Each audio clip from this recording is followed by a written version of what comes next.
I believe like the Muay Thai is the way to express yourself. You also use the music. You also use your passion to dogs, to animals, I can say. And I also believe like everything what you wear and everything like your being is the way of expressing self, right? And I think it's the martial arts is the way when can our body also can be healed by this. And coaching it's always the part when we give to others something like we get something from the life and now is the time to give to others. How is your journey right now as a coach with the experience, as a coach with your journey, what you already passed, you change, we grow and we change our life all the time. But I think it's your the things what you told me about the Pattaya, like how crazy it is, I mean the way how sometimes they go all in as to the training and everything, right? They really like work out hard. Is the same in US or it's more soft? They try to be like a more like a fitness or for health, or like they really think about the competition.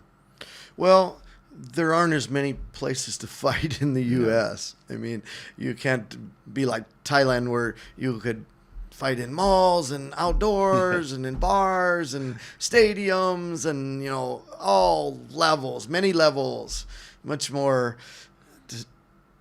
dimensions to go into. In the States, it's really small. Muay Thai was not, it's relatively new in terms of martial arts and sport. In the United States, I mean, Muay Thai is, back in the day it was illegal. And where I'm based at in California, you couldn't fight with knees to the head or elbows or things like that. It was very watered down. It wasn't until they had the UFC at the Staples Center, and I remember when this happened because I had retired from fighting.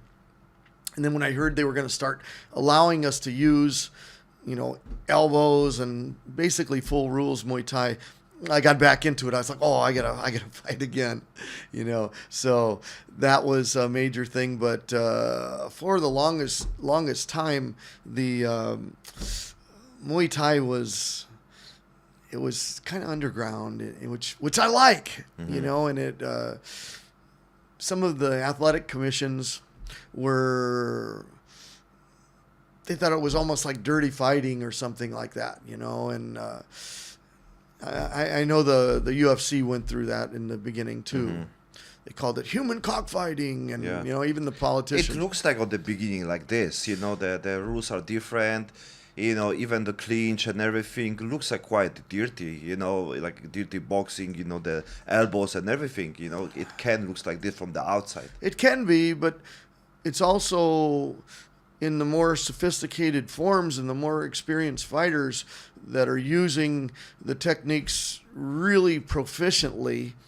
It's a art form, and there's a lot to Muay Thai. Muay Thai is really, now they have a lot of 3-round fights, which I get it. It's, a lot of quick action and they can put a lot more, fights on the cards and whatnot, but really it was designed to be 5 rounds.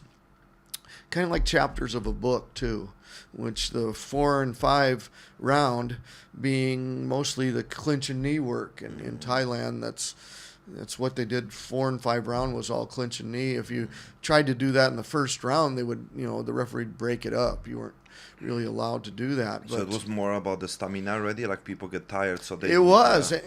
Still is. But and any time you're getting hit, you would think that in fighting that, okay, I'm going to dish out all these, strikes and I'm going to gas myself out. But you also get very tired from taking shots, from taking abuse. You get hit enough times, you're going to be starving for oxygen. Cardiovascularly, it's going to be really stressful on you and your nervous system. So that's another factor. Another thing about Muay Thai is the spiritual side, the ceremony before they fight. It's very important. They call the Wai Kru. Wai Kru being the part that's done on the ground. Respect to the teacher. Wai Kru, the teacher.